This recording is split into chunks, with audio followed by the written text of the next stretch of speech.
Pakisabi mo sa katabi mo, magbukas ka. Magbukas ka. Lahat ng bagay, lahat ng area sa buhay mo, buksan mo. Especially, Yung wallet ko. ha? Okay, mata mo muna. Ha? Kailangan laging bukas ang mata para lalo tayong pasukin talaga ng Espiritu ng Panginoon. Okay? Christians are open. Lydia is a woman who met Paul and Silas at the prayer meeting. Tingnan niyo po ito, ha? Ito po si Lydia, isa po siyang negosyante. So, siya po ay naghahawi po ng isang tela, purpura, na kung saan diyan po siya magaling, at diyan po siya tanyag, at diyan po yung business po niya. Okay? Ang pinapakita po ng Lord po dito, there's no exemptions to every human, to every person, with regards on how they connect into God. Minsan kasi sinasabi natin, ito po yung common reason na nagiging dahilan po natin kung bakit nawawala tayo sa Panginoon That I have a job, I have a business, I have a work, I have a study. Mga kapatid sa Panginoon, kaya nga po itong si Lydia ay ginawang example po sa Biblia para makita nyo na there is no reason, there is no exception pagdating sa pagtitipon sa ating Panginoon. Amen. Now, good things happen when you meet with others to pray. Now, alam niyo po ba ito po si Lydia? Coincident na nangyari po ito sa isang maliit na pagtitipon lamang po. Lydia went to the prayer meeting and had her best day. At doon niya po nakita yung talagang pinaka-best day sa kanyang buhay na hindi pa niya naranasan dahil sa kanyang pagkita na malaki, dahil sa kanyang trabaho, dahil sa kanyang negosyo. Hindi niya naranasan yung best day na yun. The best day he experienced in a little prayer meeting. Tingnan niyo po yun. Minsan tayo, di ba, naghahanap tayo, doon, mas maganda doon, kasi marami sila doon, mas maano sila doon. I tell you, hindi na kailangan yun. Kahit na nasa small prayer meeting ka lang, meron ka magandang mararanasan pagdating sa Panginoon, kung totoo at bukas ang puso mo pagdating sa Panginoon. Kaya titignan po natin yan. Kaya nga yung iba na maraming dahilan sa buhay, ibig sabihin niya, close yan. Christian close ang tawag po niya. Pagka marami po tayong bagay na minimiss out pagdating sa Panginoon, I tell you, sarado po yan pagdating sa Panginoon. Okay, Gawa chapter 16, verse 30. At ang araw ng pamamahinga, lumabas kami sa lungsod at nagpunta sa Tapitilo sa pag-aakalang doon ay may nagtitipunan ang mga Hudyo upang manalangin. Naupo kami at nakipag-usap sa mga babaeng nagtitipon doon. So ang expectation po nito si Silas, tsaka po itong si Pablo, expectation nila, meron pong ginagawang mga Jewish prayer meeting doon or Jewish prayer. Yung mga Hudyo nagkakatipon doon. Pero hindi nila inaasahan, yung mga kababaihan, there's a small group of women na nagkukwentuhan sila doon at sa pag-aakala po nila na isang prayer meeting yon, doon po nag-share po ito si Pablo. So without knowingly, ano po nangyari dito? Ito po si Lydia, binaksan ng Panginoon yung kanyang tenga para mapakinggan yung aral po ni Pablo na tungkol sa kaligtasan. Kaya ano nangyari? Ito naman po si Lydia ay agad na nakinig. Amen. Now, tingnan niyo po mabuti. Minsan marami po sa atin dito, nakakapunta po tayo ng prayer meeting na gawa, pero still, sarado tayo. Kaya hindi natin maunawaan yung mga bagay na umaabot sa atin at tinuturo sa atin ng Panginoon. Why? Because we still close. Amen. Sarado yung puso natin, sarado yung mga bagay sa buhay natin kung bakit hindi natin makita kung ano yung bagay na encounter mo doon sa lugar niyo, which is the best day for you sana. Kaya lang, hindi nagiging best day. Bakit? Kasi nga po, hindi matanggap yung katotohanan dahil sarado. Intindihan? Amen. Kaya nga kung minsan, kapag didiretso po tayo pagdating sa aral, nagagalit tayo. Mas lalo tayo nagiging close. Kaya hindi natin alam ngayon kung ano yung mga gagandang bagay na ibibigay at idadaloy sa atin ng Panginoon. Paul and Silas preached at a small meeting by the river. They didn't require a big crowd to minister God's word kahit saan. Every one of us, if you are being Christian open, pagdating sa Panginoon, kahit saan ka magpunta, dapat nagsishare ka, dapat kinukuha mo yung opportunity na yun para mag-share mo yung magandang balita sa Panginoon. Amen. Hindi, di ba kung minsan, outside church, wala na po tayo parang option na makapag-share. Minsan parang wala na tayong pagkakataon na ibahagi sa ibang tao yung salita ng Diyos. Alam niyo po, hindi na po kailangan na tayo po ay magpunta sa mga malaking crowd. Basta meron na pakita po kayo na isang maliit na upuan. It is free to share the words of God. It is free to preach the word of God. Amen. They opened the scripture and found the receptive hearer. Tandaan po natin, pag ikaw ipinahayag mo ang salita ng Diyos, merong kahit isa na aabutin doon at makikinig. Amen. Alam niyo, mas mahirap pa nga sa church eh. Sa church, hindi ka makakuha ng isa eh. Bakit? Masyado na kasi sila nasanay. At tiwala na sila, buong tiwala na sila sa sarili nila, na alam na nila ang lahat ng bagay, kaya sumasama na yung tenga nila. Pagkaganyan po kasi yung kaisipan po natin, sumasarado yung tenga natin, at hindi na tayo makakaunawa po nun. Kaya nga ang Lord po talaga, kahit saan lugar, kung mapapansin niyo si Jesus, basta mayroon pong umpukan doon, makikita mo, si Jesus nagpapahayag ng salita ng Diyos. Amen. Amen. Amen. Meet Lydia, a woman ready to do business with God, and she was open. Now, ang tanong dito, you have a business, you have a job, you have a work, pero ang tanong dito, do you have already a business to God? Yun ang magiging panaisipan sa atin eh. Oo nga, no? Baka nandito lang ako ngayon dahil gusto ko lang masabi na Christian ako. Tanongin mo nga yung katabi mo. May business. Gusto mo lang ba maging Christian? Gusto mo ba maging Christian? Oo, kasi ang ganda pakinggan pag sinabi born again Christian kay. Actually, walang halaga sa tawag eh. Hindi mahalaga yung tawag na born again Christian. Ang mahalaga dito, mayroon kang totoong ugnayan sa Panginoon. Kahit na anong patawag sa iyo. Maganda rin tawagin Roman Catholic. Maganda rin tawagin Iglesia ni Cristo. Maganda rin tawagin Islam. Maganda rin tawagin Buddhist. Maganda tawagin. Ang ganda sa pakinig eh. Pero hindi maganda kung ano man yung bagay na nakapaloob doon. Ang maganda doon, kung ano yung bagay na tinanggap mo. Katotohanan ba yung tinanggap mo? Yun ang maganda po doon. Kahit sabihin mo that you are a born-again Christian, but still, hindi naman yung katotohanan ang nabuksan sa puso mo. Hindi mo that was. Hindi pa rin po maganda yun. It is not your best day. Amen. Hindi katulad ng kay Lydia po yan. A woman ready to do business with God, and she was open. Ano po ba yung nabuksan po kay Lydia na dapat bukas din po sa atin? Unang dapat nabuksan natin. Pag ikaw ay nasa gawain ng Panginoon, listen, hindi yung mata. Ha? Hindi nyo lang i-close yung mata nyo. Hindi, bahala kayo dyan.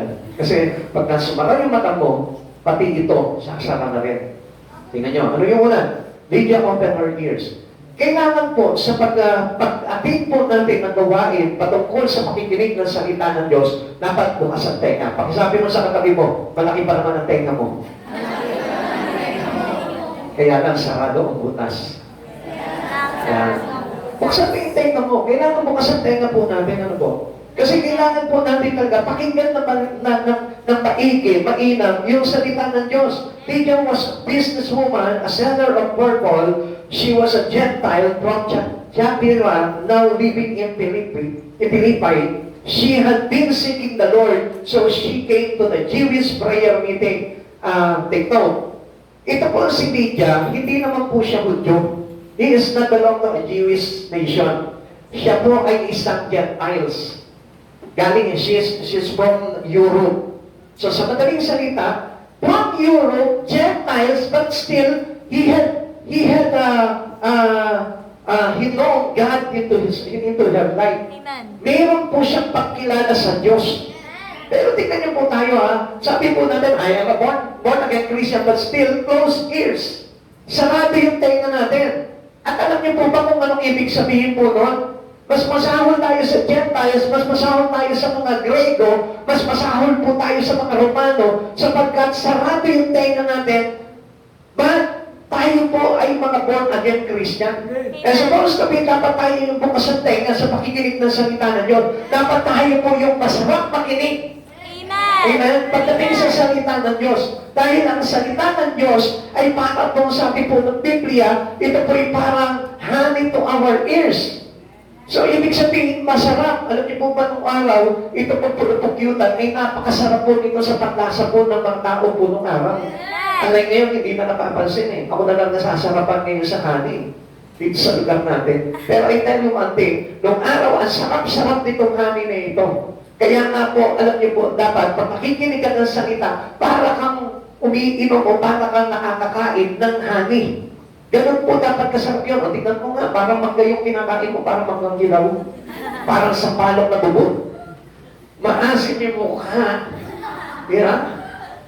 Tignan mo yung katabi mo, pupulupok yung tanong kinakain niya. Ha? Asim. Diba? O parang pumapakos ng lechon yan. Tumutulo pa yung mantika dito sa labi. Bakit? Naway na pa tayong tumutulog. Nakatulog na. Amen? Open your ears. When you go into a prayer meeting, when you go into a service in church, dapat bukas palagi ang tenga mo. Amen? Importante po yan, bukas ang tenga mo, hindi lang lagi bukas ang bibig. Amen? Kadalasan po sa mga Kristyano ngayon, bukas ang bibig eh. Pero sakado ang tenga. Amen? Amen? Amen. Gawa chapter 16 verse 14, sabi dito, kabilang sa mga nakikinig ang isang sumasamba sa Diyos na nagangalang Lydia ng taga-Thyatira. Siya ay isang negosyante at nagtitinda ng mamahaling telang kulay ube. Binuksan ng Panginoon ang kanyang isip upang kanyang pakinggan ang ipinapangaral ni Pablo. Sino raw yung nabukas ng kanyang tenga? Ang Lord. Now, if you close your ears, ibig sabihin yan, hindi nabuksan ng Diyos yung tenga mo. Supposed to be every person who come into a prayer meeting should be open their ears. Amen. Bakit? Kasi pag-akyat mo pa lang dito, ang Diyos nandun na, si Jesus nandun na, binubuksan na yung iyong pagdinig. Binubuksan na yung tenga. Kaya nga kung papasinin po ninyo, si Satan naman, in advance, sinasarado yung tenga mo. Amen. Amen? Amen. Kaya instead na masarapan ka sa pakikinig, ano nangyayari? Nawawala ng gana. Nababagot, naiinit, inaantok, tinatamad. Gusto na umuwi, ka-start pa lang ng gawain. Ha? O kaya naman, iba yung pinag-uusapan, iba yung pinagsisharean. Why? Because of the closed ears. Amen. Supposed to be God is open our ears. Kaya nga ano sinabi po dito, binuksan ng Panginoon ang kanyang isip upang kanyang pakinggan ang ipinapangaral ni Pablo. Siguro naman, nandito ka ngayon, hindi naman isasara ng Diyos yung tenga mo, no? Kasi wala sa Biblia, sinara ng Diyos ang tenga ng lahat ng mga dumadalo sa Jesus Christ, our present help. Amen? Wala po yun. Amen. At sa Biblia, wala po tayo mapapasa po na gano'n. God open our ears Amen. for us to have this word of Him. For us to have the truth in the words of God. Kaya nga lagi po, nasanayin po natin, nabukas yung ating tenga. The Lord opened the heart to pay attention to what was said by Paul. Para magkaroon tayo, sabi po dito, for us to have pay attention. Amen. Pay attention. Hindi nyo nakakaya. Pag sinabi pay attention, para nakatutok ka, nakafocus ka sa pakikinig ng salita ng Diyos. Amen. Kung parinig mo yung matabi mo, nakafocus ka pa ba? Nakapokus ka na ba? Lydia worship God but didn't really know Him. Hindi niya gaano kakilala pa ang Diyos na ito, pero dahil binuksan ng Diyos yung kanyang tenga, doon niya lang talaga na-realize who is this God to him, to her. Amen. Kapatid, kung bubuksan mo yung tenga mo, malalaman mo kung sino ang Diyos sa buhay mo. Amen. Kaya nga kung minsan, kilala natin si Jesus, our God, our Savior, but still, He doesn't yet know Him. Hindi natin lubos na kilala ang Diyos. Kaya nga kung minsan, parang ganun lang ang turing natin sa Diyos. Parang ang turing lang natin sa Diyos is pastor. Parang turing lang natin sa Diyos si kaibigan ko. Parang turing lang natin si Diyos yung best friend ko. Parang ganun lang ang pagkakilala natin sa Panginoon because we only know Him but really not know Him. Kapatid sa Panginoon, we must really know God in life. Amen. Kailangan talaga makilala natin ang Diyos. Kaya nga sabi ko nga po sa inyo, why you are here today? Because of God. Sino nagdala sa iyo? Ang Diyos. Anong dahilan ng pagdala sa iyo dito? Para sambahin siya. At hindi ang ibang bagay. Because if you really know God, kaya ka nandito, kaya alam mo kung anong gagawin mo. Amen. Purely to worship God. Kahit walang benepisyo sa iyo, ngayon sa mga bagay na physical, okay lang yun. Kahit hindi ka bigyan ng kagalingan, kahit hindi ka bigyan ng pagpapala, kahit hindi ka i-promote sa trabaho, kahit hindi ka talagang i-up sa buhay mo, gusto kong malaman mo, still you are here to worship God. If you really know God, kung talagang kilala mo ang Diyos sa buhay mo, minsan kasi alam nyo, marami ng mga Kristiyano ngayon nangyayaman eh. Uy, doon sa church namin, pinagpapala ako. Ano pagpapala? Tanongin mo, anong pagpapala? Yung maman, gumanda trabaho. Yung po ba yung pagpapala ng Lord? It is not the blessing of God. Ang blessing ng God, yung nananatili ka sa presensya ng Lord, and that was the blessing, the true blessing. Amen. Don't you dare to tell me that you are blessed because you have a lot of car, you have a lot of properties, you have plenty of money, you have a savings bank account in your bank account. I tell you, it is not a blessing from God. Kung talagang blessing ng Lord yan, ikaw naman nagpapakasasa ka naman sa pag-worship palagi sa Panginoon. Now tell me, are you blessed?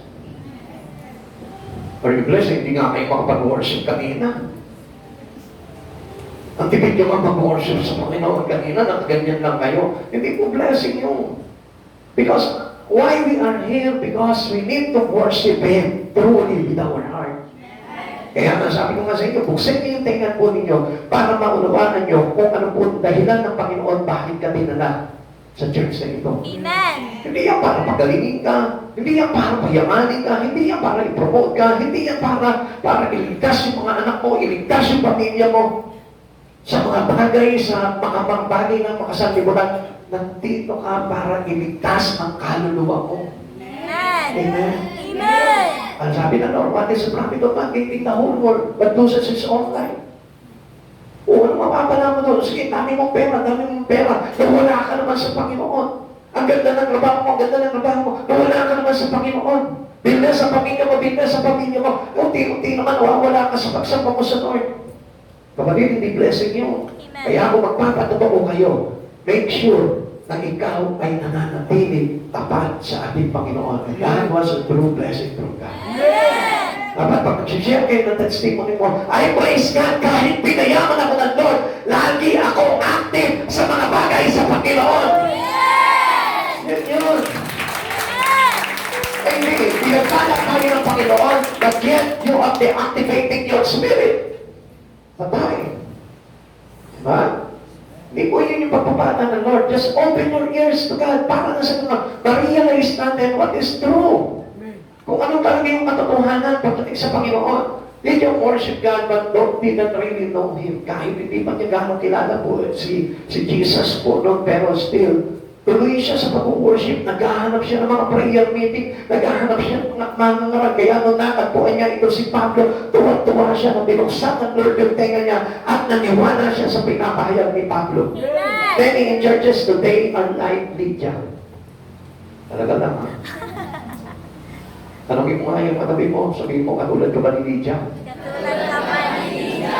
Katulad ni Lydia, alam niyo kung bakit sinabi dito? Hindi katulad ni Lydia na nakinig kay Pablo, kundi katulad ni Lydia na sumasamba pero hindi kilala ang Diyos. Amen. And that was the time for Lydia nung hindi pa pinubuksan ng Diyos yung tenga niya. Pero nung nangangaral na si Pablo, binuksan na ng Diyos yung tenga ni Lydia. Kaya ano nangyari? He is become a true believer to the words of Jesus. Doon siya nagkaroon po ng totoong pananalig at pananampalataya sa Diyos. Now, ikaw, tayo lahat dito. Are you one of them? Katulad pa tayo ni Lydia dito na nung hindi pa nabubuksan yung tenga niya. Kapatid sa Panginoon, sumasamba tayo, dapat bukas ang tenga. Meaning, you really believe in the words of God. Amen. Alam niyo, marami pong magsasabi niya, I really believe the words. Nananampalataya ako, nananalig ako sa salita ng Diyos, but there is no changes happen to them. The words of God If wish to appeal in you, gusto kong malaman mo na mayroong bagong gagawin sa iyo ang salita ng Diyos. Tatanggalin ang kayabangan mo, tatanggalin yung iyong pagmamataas, tatanggalin yung iyong pagkikimasungit, tatanggalin yung mga bagay na mali sa buhay mo. And this is how changes happen to a person who received true words from God. Amen. Hindi mo ba pwede mo na mababago sa buhay mo? Still, halimbawa, let's say, tayo pa rin ang lipat mo, hindi ka pa rin maagot, ang taas-taas mo pa rin. Eh, dahil wala pang words. Hindi mo ba naiintindihan at hindi mo pa lubusan nakikilala si Jesus sa buhay mo, but there's nothing happened to change about things in you. Lead you as a good listener, and this is need by every one of us. Yung maging good listener ka, yung maging magandang tagapakinig ka, yung bang habang nagpe-preach ang pastor, nakapoks ka lang at iniintindi mo ng mag-igi kung ano yung ipinapahayag ng Diyos sa pamamagitan ng pastor mo. Amen? Amen. Hindi ba yung ano ang ginagawa mo habang nagpe-preach ang pastor ko, ano ang ginagawa mo, ano mga, di ba? Meron pa nagsusuklay ng buhok, meron pa nagpapras, meron iniingatan yung ripan niya, meron nagpo-porno pa. Hindi ko ganun yung good listener. A good listener is focused their spirit to the given words. Amen. Amen. Meron yung kumbaga parang sa isipin pa ng hukot ng pagkain.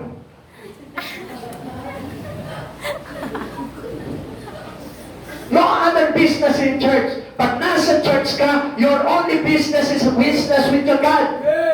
Yung business with God lamang ang kailangan natin. Nothing can distract her from Paul's message. Kaya nga po ito si DJ. Hindi siya nadidistract kahit yung inaiyak ng kanyang anak. Hindi siya nadidistract kahit ang likot-likot ng katabi niya. Kahit na yung katabi niya walang ginawa, kundi sabayan ng preach yung pastor. Amen? Hindi siya distracted doon because he opened her ears. Bukas yung kanyang tenga at nakapokus lang yung kanyang pakinig doon sa words na ipinapahayag ng paggamit ng Diyos sa kanyang preacher. This is a better listener. Amen. Amen. Makita mo nga lang dyan, pag may tumayo dyan, makikita mo susunod. Aabutin pa, pag hindi na nakita sa upo, medyo tatayo pa ako. Is it a good listener? No. You are being distracted. You are not a good listener. Pag ikaw ay good listener, hindi ka nadidistract. Amen. Minsan nga, yung iba dyan, nakita ko may nakapapakuto sa ulo. Ano ba yan?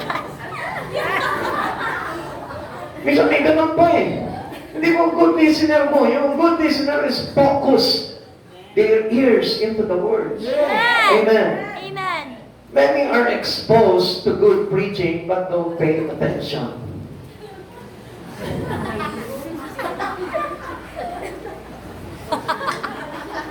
Kung nakita nyo lang yung susunod na picture nito, makikita mo magkaganyan na sila. Ang cute nilang tingin. Magkasandal na yung ulo nila kaya. Ganon po sila. Marami po sa mga Christians today, expose sila sa magagandang pahayag. Pero ang problema po dito, wala yung kanilang focus doon sa pakikinig.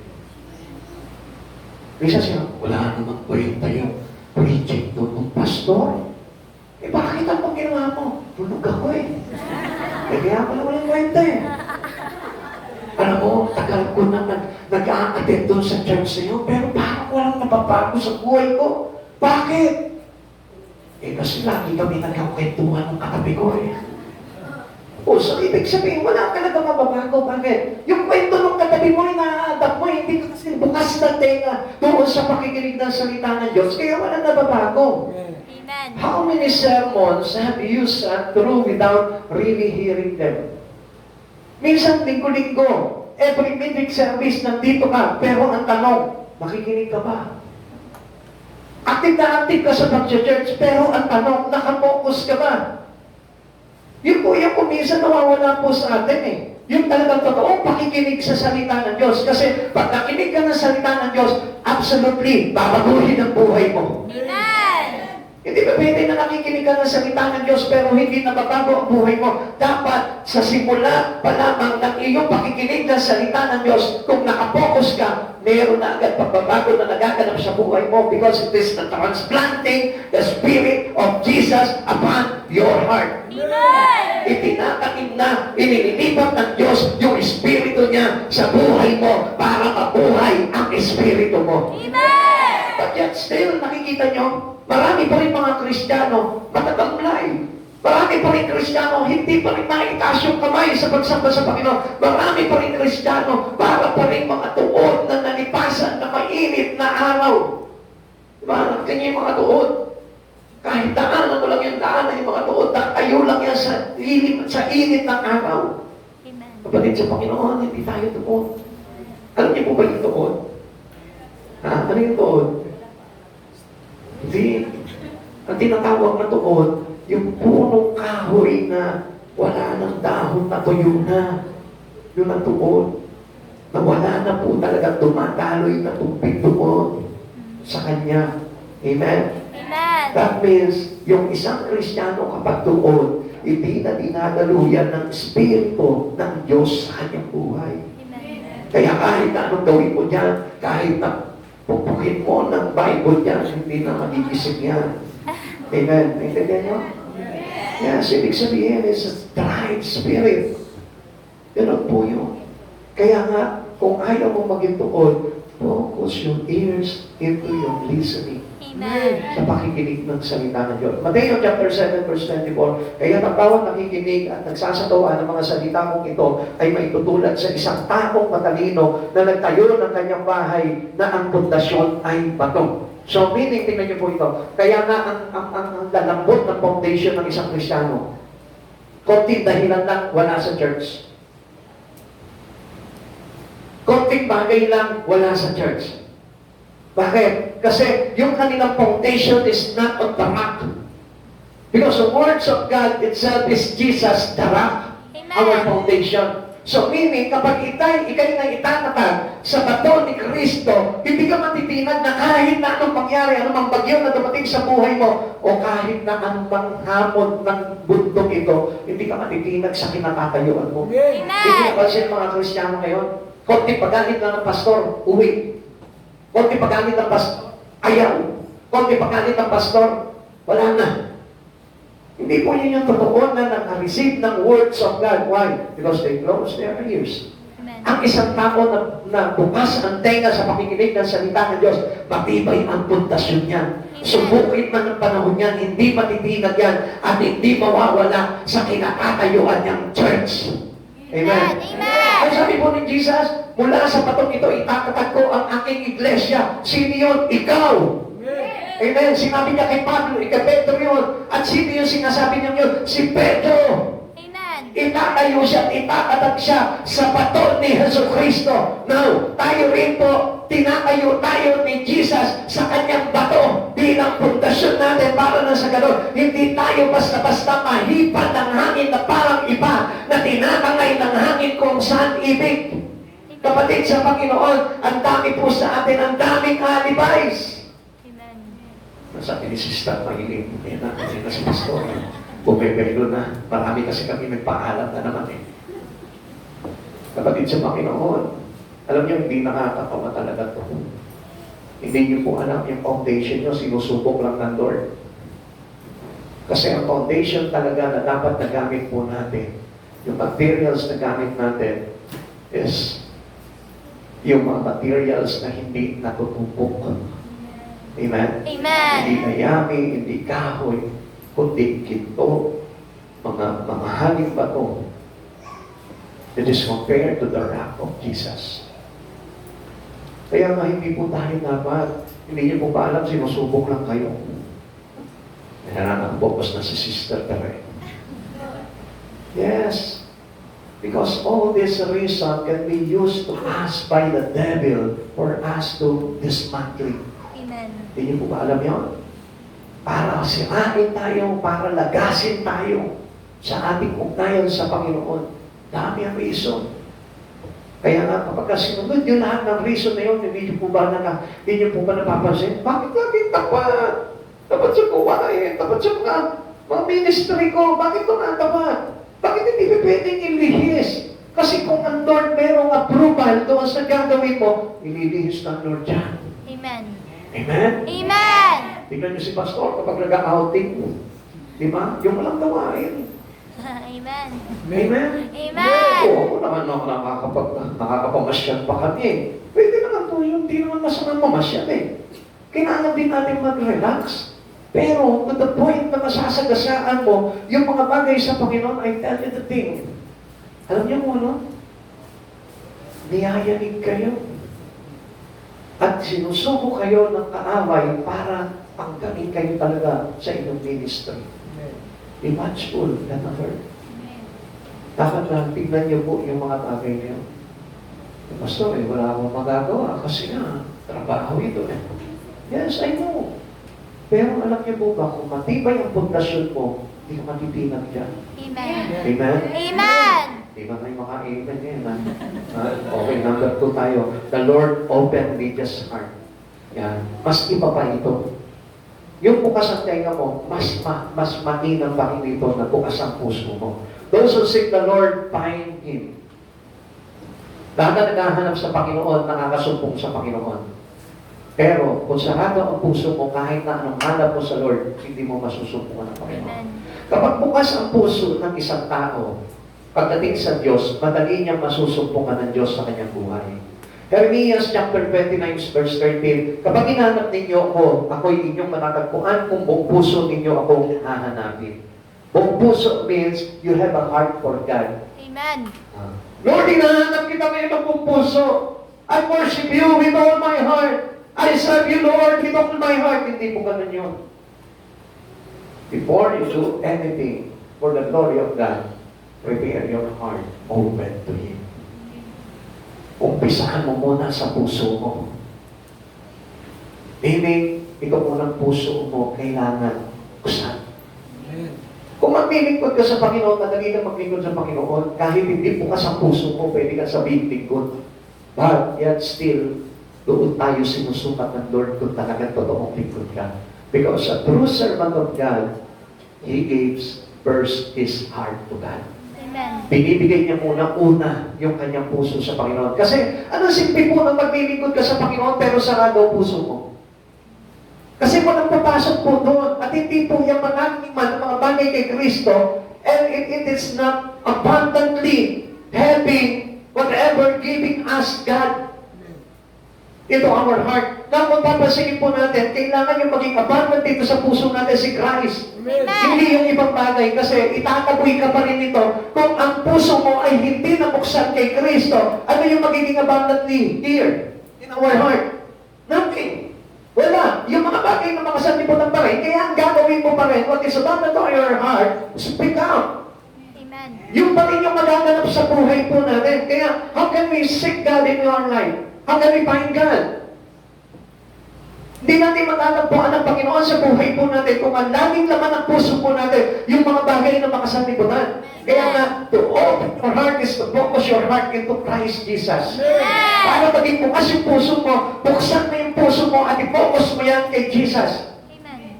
You must fall in love to Jesus. Kailangan ma-in-love ka kay Jesus at hindi sa mga bagay na makasanlibutan. Amen.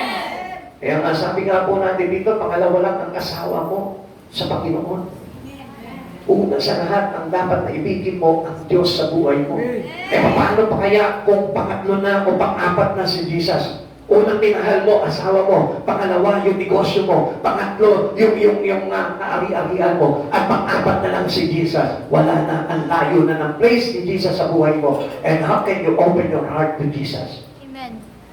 Hindi mo na mabubuksan po yun. Whose heart the Lord opened. Ito po si Lydia, binuksan ng Diyos yung kanyang puso para maunawaan niya yung pinapahayag nitong sila Pablo. Amen. Kaya nga kapag sarado ang puso po natin, bukas ang puso natin sa mga bagay na makasalimutan, bukas lamang ang puso natin sa pamilya natin o sa mga bagay na pinagkakaabalahan natin, ay hindi po natin maunawaan ang salita ng Diyos. Amen. So, ba't paano naliwanag naman sa akin ang salita ng Diyos? Yes, maybe you understand the word, but still, it cannot be manifested in you. It cannot be developing into your person. Hindi po magiging person po sa iyo yung salita ng Diyos. What do I mean here? Kasi alam niyo po ba yung words of God, it is a person that putting into our body. Ibig sabihin po niya, papalitan yung pagkatao natin eh. At whose person is this? Jesus Christ. Amen. Religious heart was open. She responded to the gospel. Ang bilis na tumugon. Talagang makikita mo sa kanya pag sinabing, taas ang kamay, mag-worship the Lord. Nakataas ang ng kamay niyan. Pag sinabi, worship the Lord by your mouth. Makita mo sumisigaw na agad yan. Ganon po kabilis yung mga tao talaga. Abundantly Jesus in her heart. Ganon si Lydia. Kaya nung mapakinggan niya po yung gospel na tinuturo ni Pablo, anong nangyari sa kanya? Nag-manifest agad sa kanya instantly. First timer na makapakinig ng aral kay Pablo, pero yung kanyang pagiging first timer, tinalo pa yung mga 10 years na naglilingkod sa Lord. Bakit? Bilis ng response ng Espiritu niya eh. Pag sinabi kasing responded, to do something as a reaction to something that he heard and listened. Yung meron ka agad respond to sa napakinggan mo, ibig sabihin may action ka agad. Uy, ito pa rin sinabi kanina sa words ni God. Gagawin mo agad yun, meron ka agad application dun. Amen? Amen. Yun yung mga bukas at puso pagdating sa Panginoon. Gawa, chapter 16, verse 15, nagpabautismo siya, tingnan mo yung response niya, nagpabautismo siya at ang kanyang buong pamilya. Damay agad yung pamilya. Amen. Siya lang yung nakapakinig kay Pablo, dinamay agad yung pamilya, sinama niya agad yung pamilya niya, at nanalig nagpabautismo agad. Amen. Grabe yung response nito si Lydia. Amen. Take note, he is a busy woman. Siya po ay busy, abala. Amen. Negosyante po ito, mayaman. Pero still, naapektuhan siya nung narinig niya yung salita na ipinapahayag ni Pablo tungkol kay Hesus Kristo. At hindi lamang siya ang naapektuhan ang anak niya, naapektuhan ang asawa niya, naapektuhan ang buong sambahayanan niya. Amen. Kapag bukas ang puso po natin, pag nagturo sa atin ang Panginoon, apektado ikaw at ang iyong pamilya. Kaya nga napansin niyo po, po si Joshua. Ano sabi po ni Joshua? Me and my household will serve the Lord. Diba? Even trials come, sabi niya gano'n. Apektado pati pamilya. Yung jailer, yung jail guard. Diba? Sabi niya gano'n. Sabi niya, sumampalataya ka, maliligtas ka, ikaw at ang iyong sambayanan. Kaya anong ginawa nitong jail guard dito? Dinala pa rin sila Pablo. Doon sa kanyang pamilya, ipinakilala pa rin. Sa puso eh. Pag bukas ang puso mo, hindi ka papayag na yung anak mo, hindi mo mapakilala sa Lord. Yung asawa mo, hindi mo mapakilala. Yung kamag-anak mo, hindi mo mapakilala. Lahat yan, gagalawan yan ng pagiging affected mo sa mga narinig mo because of how your spirit responded to what you heard from Jesus. Amen. Amen. Amen. A gentle woman at a Jewish prayer meeting came to Jesus. Ang layo nito eh. Ibang-iba talaga ang Gentiles sa mga Jewish eh. Pag sinabing Gentiles, talagang sabi po natin, mahirap po talaga pagkarian din po ng Panginoon po yan, ang puso niya. God made us where we are and open our heart to His Word. Kaya na wala pong pinapakita po dito. Tayo mga Kristiyano na tayo, we believe on Christ Jesus, but still, parang mas hirap pa si Jesus na ibugin yung mga Gentiles kesa sa atin. Pansinin po yung mga kapatid sa Panginoon, tayo nakikinig na tayo ng salita ng Diyos, pero still, yung response po natin sa Panginoon, parang ang hirap pa rin pong magkaroon ng aksyon. Pansinin po yun? Tumingin po kayo sa akin, wag po kayong mga suplado. Buksan niyo po yung puso niyo para maunawaan niyo po itong inaaral po natin. Lagi niyong tatandaan, ang nagpapahayag ang Diyos sapagkat mula sa Diyos yung aral na ating pinag-aaralan. At hindi po yan sa ating mga sarili lamang pong experiences sa buhay. Buti sana ako lagi kong pinipilit sa inyo, ako, nagtikutok sa Panginoon at ganito ang pananaw mo sa buhay. Hindi yung ako. Kundi yung mga bagay na nakita natin naging example sa atin Yeso Kristo para tularan po natin. Amen. Kahit nasa where we are and open our heart to His Word. Kahit nasa tayo, makakatagpuin tayo ng salita ng Diyos eh. Kaya nga nandito po kayo ngayon dahil ipinapahayag sa iyo ngayon yung salita ng Diyos. Kaya lang dapat bukas ang tenga mo, bukas ang puso mo para na sa ganon, mayroong magandang mangyari sa iyo sa araw na ito. And God opened us, He also opened the door of opportunity of what? Eternal living. Kapag ka binuksan mo yung puso mo, bukas yung tenga, bukas yung puso mo, kasunod na bubukas po dito, yung pintuan ng eternal life.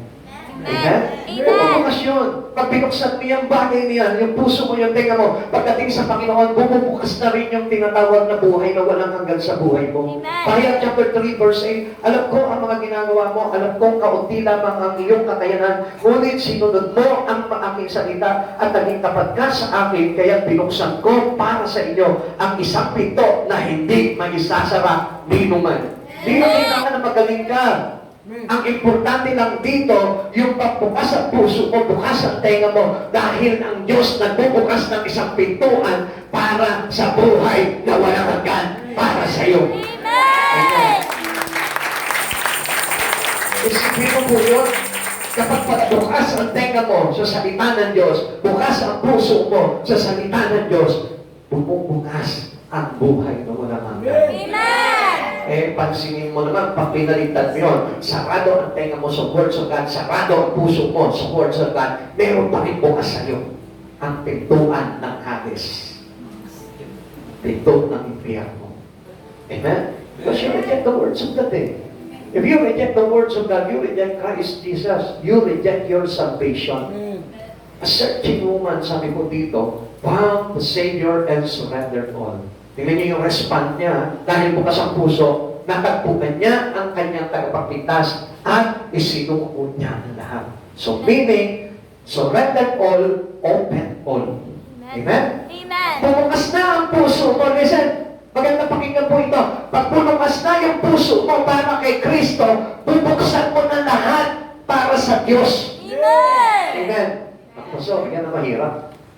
Yung bumukas na ang lahat sa akin para sa Diyos. Kaya kung buksan yung aking tenga, yung aking mata, yung aking ilong, yung aking bibig especially. Pero ang puso ko, pag bubukas ito, kailangan pala bubukas din lahat para sa akin. Yes. This is how we respond as a true listener to Christ Jesus. Now, Lydia was the first convert in Europe. Imagine that? She's from Europe. She is a Gentiles. Pero, ano nangyari? Siya yung unang-unang na-convert. Galing. Tayo, hindi lang tayo yung una eh. Marami na na-convert, marami na nagpatotoo sa atin, marami na nabago ang buhay. But yet still, tayo hindi pa rin nababago. Amen? Ang dami ng patotoo ng Lord. Ang dami ng miracles na ginawa ng Lord. Ang dami ng proof.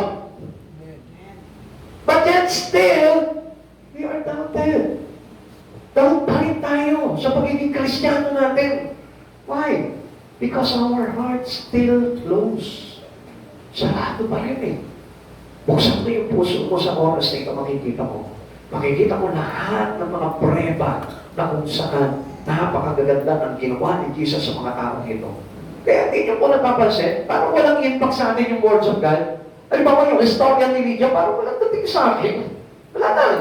Pag uwi ko na bahay nito, makakalimutan ko na kung sino Lydia dito. Baka makilala ko na si Nanay Lydia. Pero ikaw, Lydia na ito, baka mamaya makakalimutan ko, sino yan? Yan may nagpapalending. Baka gano'n na ang isipan po natin. Kaya nga kung bukas ang puso mo, ang lakas ng impact nitong Lydia na ito sa buhay mo. Bilang isang babae, negosyante, nagtatrabaho, ang lakas ng dating niya. Yan yung mga malalakas ang dating na kababaihan. Ha? Amen? Amen. Hindi yung mga kapiyal dyan, hindi yung mga Catherine Bernardo, mga malalakas ang dating. Ang malalakas ang dating yung mga Lydia. Yan yung mga sister Lydia ang dating. Amen. Yan. Yan yung mga malalakas ang impact sa espiritu natin. Ha? Di ba? Sila Ruth, hindi si Sister Ruth. Sila Esther. Yan yung mga malalakas ang dating talaga. Yan ang dapat na pinag-uusapan ng mga kapabaihan ng Jacob. Diba? Hindi yung buhay nung Lydia kapitbahay nyo, yung Ruth, yung Esther, na kung sino-sino man sila sa paligid po ninyo, kundi yung mga biblical character na naging example para tularan natin as our spirit responded to the love of God. Amen. She made her conversion public through baptism and did her family. Pati yung kanyang pamilya, dinamay eh. Kaya nga, nag-impact sa kanya kasi yung words eh. Amen. Tanungin mo nga yung katabi mo, may impact ba sa'yo ang salita ng Diyos? May impact ba sa iyo ang salita ng Diyos? O may nakikita ka ng impacto ngayon sa oras na ito? Ha? Ano kaya doon? Dapat magkaroon ng impact sa iyo ang buhay ni Lydia sapagkat hindi po ito mababanggit sa Biblia kung wala po itong kahulugan sa buhay ng mga tao. Amen. Amen. Ikatlo, Lydia opened her home. Yan. Bukas na tenga mo, bukas na puso mo, pati bahay mo buksan mo na. Kaya nga pag bukas na puso mo, open all, surrender all, open all na rin. Ha? Alam niyo ba, mga kapatid sa Panginoon, itong si Lydia, binuksan niya yung bahay niya. The new Lydia invited Paul, Silas, and Luke at her home. In-invite niya agad dito mga lingkod ng Diyos na ito. Samantala dito, wala nag-i-invite sa atin. Bakit kaya? Kung minsan sinasabi, ay, pasok, wala ako sa bahay, no? Baka hindi ako pwede, no? Hindi ka naman ma-invite sa kanilang bahay, ano? If ye had judged me to be faithful to the Lord, papaunlakan niyo ko, sabi ni Lydia. Sabi niya, kung ako'y tinuturing niyong tapat na naglilingkod sa Diyos, papaunlakan niyo ko sa aking tahanan. Bakit nagmakaawa pa kay na Pablo? Samantalang kay Pastor, Pastor, huwag muna kayo pumunta sa amin, magulo sa bahay eh. Di ba hindi nabuksan yung puso eh. Pagbukas ang puso mo, lahat ng mga bagay kay Kristo, open yan para sa'yo. Sa tahanan mo, bukas yan. Amen. Lydia blended her newfound faith as a reason for fellowship. Ano yun? Binuksan niya yung bahay niya para siya yung magtatag sa pamilya niya ng isang gawain mga Diyos para maabot yung kanyang pamilya. Amen. Amen. Di pa kasi ready yung pamilya ko. Baka mamaya mabas nila tayo. Ano ka, vlogger? Amen? Amen. Ito nagmakawa po si Lydia. Sige na, please. Kung talagang ako itinuturing nyo na dapat na lingkod na ng Diyos, paunlakan nyo ako. Gusto ko makakilala rin yung pamilya ko. Parang ganun po, nagmamakaawa po siya. Kaya hindi po siya napahindihan ni Pablo. Gawa chapter 16 verse 15, nagpabautismo siya at ang kanyang buong pamilya. Pagkatapos sinabi niya, kung itinuturing po ninyo akong tunay na lingkod ng Panginoon, doon na kayo tumuloy sa amin, mahigpit ang kanyang anyaya, kaya hindi namin mapahindihan. Mahigpit ang kanyang paanyaya. Parang ang kulit, sige na pastor, punta kayo sa bahay, pastor, sige na pastor. Diba? Hindi, papupuntahin si pastor pag may kailangan lang. Pag wala kailangan, di ba imbitahan si pastor? Pastor, doon na po kayo mag-dinner sa bahay. Di ba lang magawa? Amen? Sorry, ba't ba ito sa hangin? Ang tamaan, ikaw yun. Amen? Amen. Huwag naman ganun, di ba? Siya, wala po siyang purpose mo doon. Gusto niya lang talaga na yung kanyang na-receive na sa puso niya, gusto niya naman ibahagi rin sa kanyang pamilya. Yun lang po yun. Amen? Amen? Kapag po tayo mananampalataya kay Kristo, laging ikaw yung nagpapasimula sa tahanan nyo ng gawain pangbanal. Amen? Ikaw dapat yun. At hindi mo sinasara yung pintuan ng bahay mo para sa mga taong nagpapahayag ng kaligtasan mula sa ating Panginoong Jesucristo. Bukas, bukas, bukas, bukas. Amen? Amen. Pastor, kasi alam mo na, wala kami mapapamerienda. Yan na yung mga dahilan ng mga kakuributan. Kaya hindi pinagpapala ng Diyos.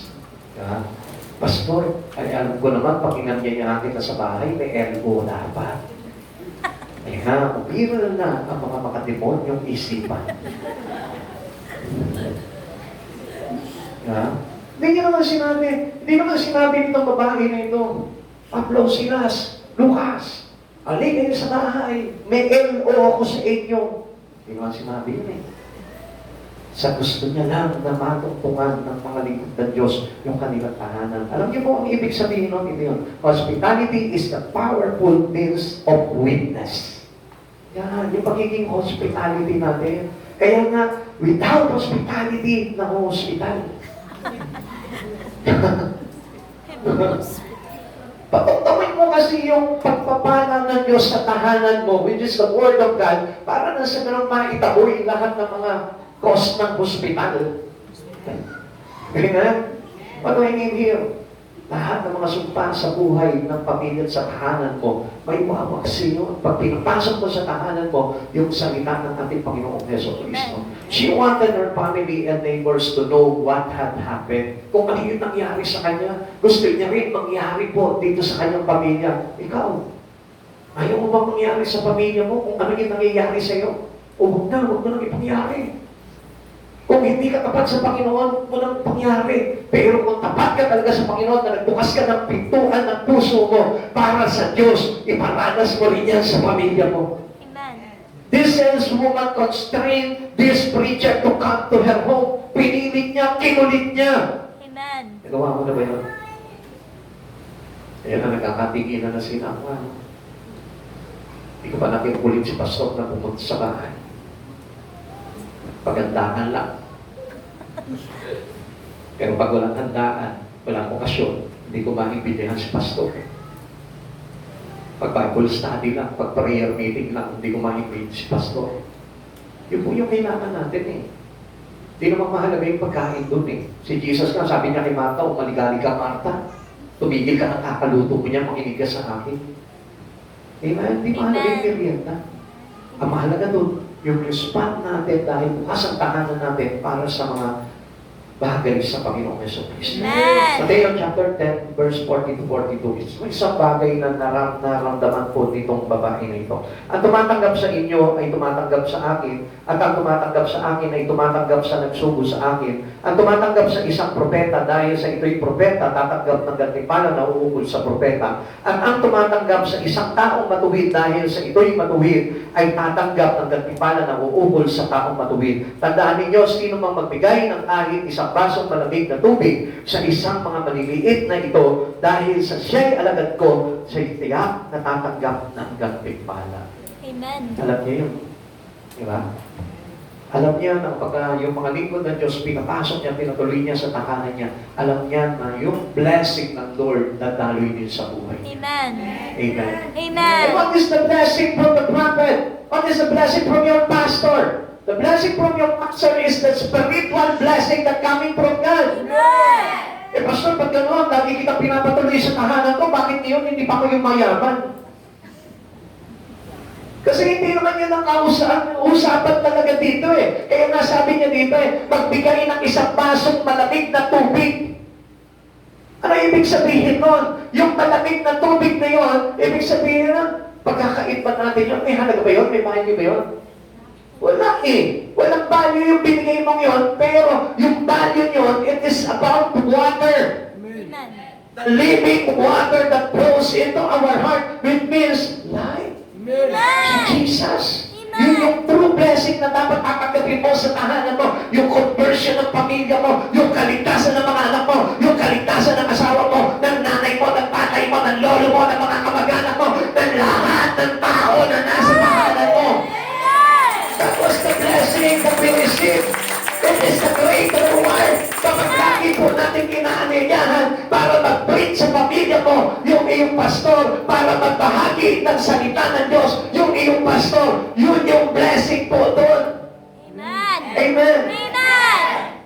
Now, mga kapatid sa Panginoon, if you open your heart, you can open your home.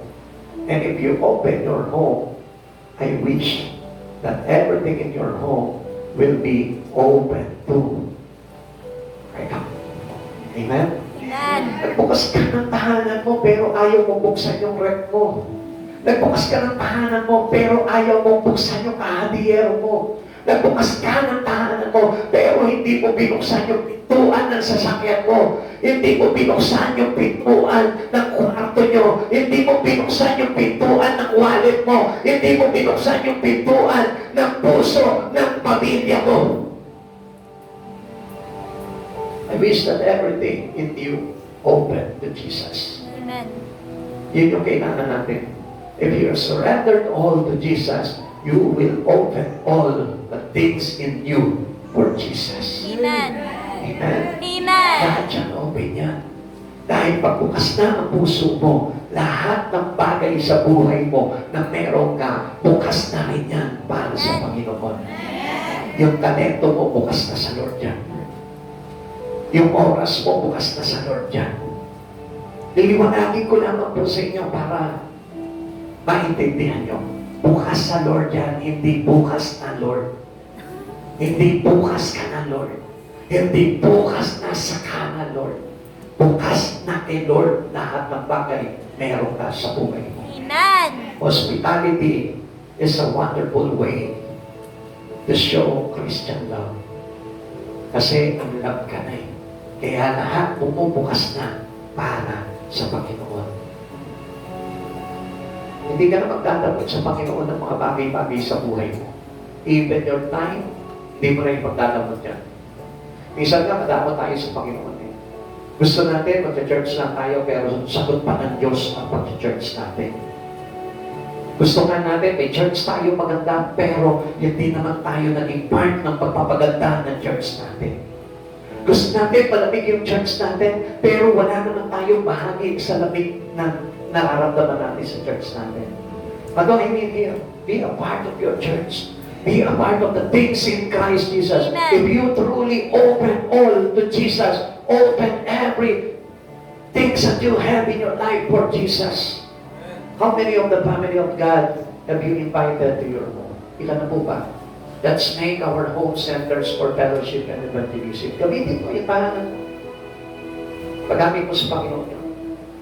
At sa oras nito, mga kapatid sa Panginoon, kung wala ka pa nabubuksan sa Panginoon, I tell you, you are not true Christians to Him. Bukas lang yung bibig mo sa mga bagay-bagay sa mundong ito. But your ears, your heart, your home, everything, you need to learn to open it for the glory of Jesus. Kapitid sa oras na ito, hindi biro ito. Na makakilala ka sa Panginoon, hindi po biro yan. Sapagkat ang gusto ng Lord, buksan ka sa isang panibagong bagay na kung saan paglalagay sa iyo sa totoong buhay na gusto para sa iyo ni Jesus. And what is this life? A true life in Him. Not a fake life. Not having a person here on earth. Fake yung gusto natin eh. Pag sinabing fake, hindi totoo. This word is not real. Nananaginip ka lang sa oras na ito. Ang katotohanan ay wala dito sa mundong ito, but up there in His kingdom. Kaya itong oras na ito, panaginip lamang ito. At huwag niyo masyadong pagkukulan ng pansin, buksan ng tenga, buksan ng puso, buksan ng tahanan, sa walang iba kundi kay Jesucristo. Sa oras na ito, kapatid sa Panginoon, I pray to God that you learn to open it for God. Itong mga bagay nito. Kasi kung hindi mo bubuksan ito, even your eyes today will be closed. Every time na magagawain tayo, sarado mata mo. Every time na magagawain tayo, sarado pati bulsa mo. Every time na magagawain tayo, sarado puso mo. Every time na magagawain tayo, sarado ang espiritu mo. Because you didn't yet learn to open every all to Jesus. Buksan mo. Umpisa mo na sa oras na ito, para na sa gano'n, maging masarap talaga at magkaroon ng real impact yung bagay na ito na ibinibigay sa iyo ng Panginoon, which is our salvation. Kapatid, sa oras na ito, dalangin mo sa Panginoon, pabuksan din yung iyong seriousness to take this preaching. Tanggapin mo ang aral na ito.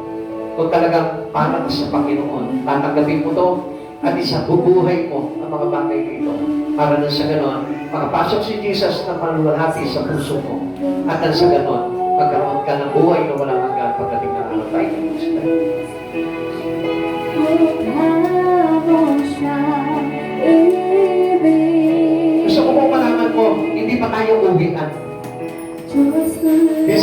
how we show.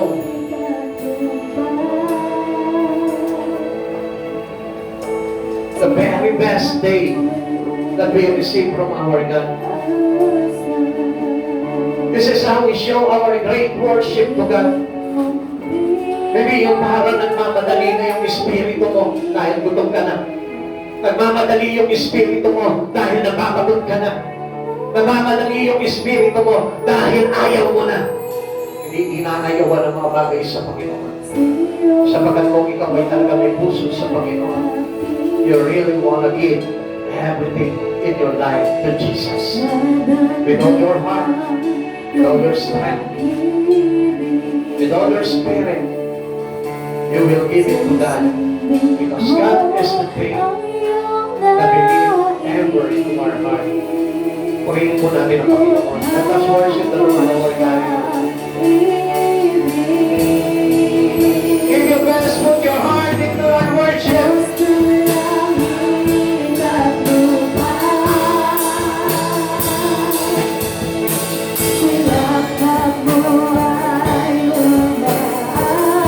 sabay mo siya ng mga sarap. Yan ay yung pinaka-best mo sa pagsamba. Then I tell you,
ng Lord. Salamat mo naman, anak. Masarap-sarap ng pag-ibig ko sa iyo.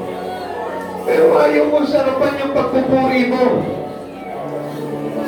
Sa ibang bagay, itinututo mo ng todo-todo.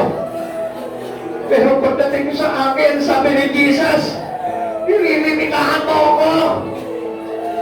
Ang tanong sa iyo ni Jesus, kailan kita nilimitahan, anak?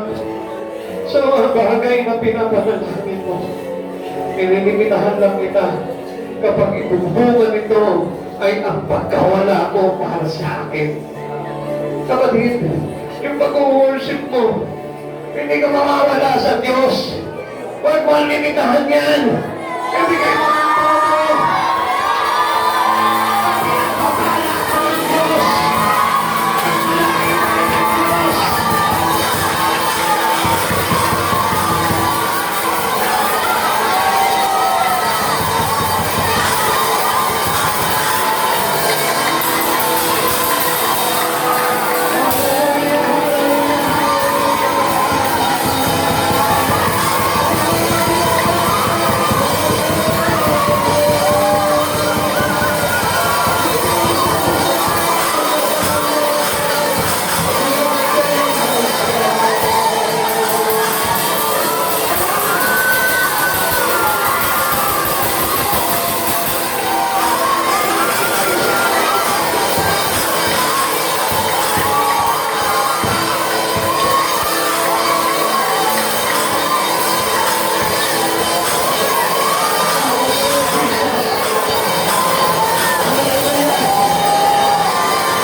Worship for Jesus. This is the best day that you ever had in your life. And to give your best worship to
Tinuturuan mo kami, Panginoon. Turuan mo kami, Panginoon, ang ibigin ka ng buong puso sa aming buhay. Turuan mo kami, Panginoon, na ikaw yung piniin namin, Lord, at hindi kami malaya ng sanlibutan. Turuan mo kami, Panginoon, na huwag kang maipagpalit, Panginoon, na sa kahit na ano pa man, Panginoon, sa mundong ito, Lord, na bunga ka na kawalan sa aming buhay, O God. Turuan mo kami, Panginoon, na hindi ka namin pagpalit, Panginoon, at ikaw pa rin yung aming uunahin, O God. Give us a real conviction, Lord. Turuan mo kami ng ganitong puso, Panginoon. Sapagkat sabi mo, Panginoon, sino bang umuuna sa iyo, Panginoon, ay uunahin mo pagdating ng araw, Lord. Make this Spirit of God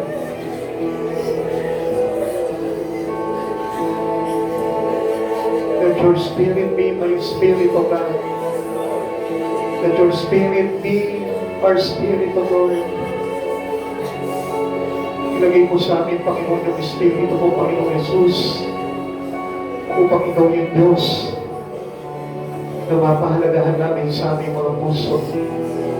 Panginoon, turuan mo po kami, Panginoon, na mabuksan po namin ang lahat-lahat sa aming buhay, Lord. Hindi ka namin pinagkakaitan, Panginoon, ng mga bagay sa buhay namin, Lord. Especially, Lord, sa aming pagsamba, Panginoon.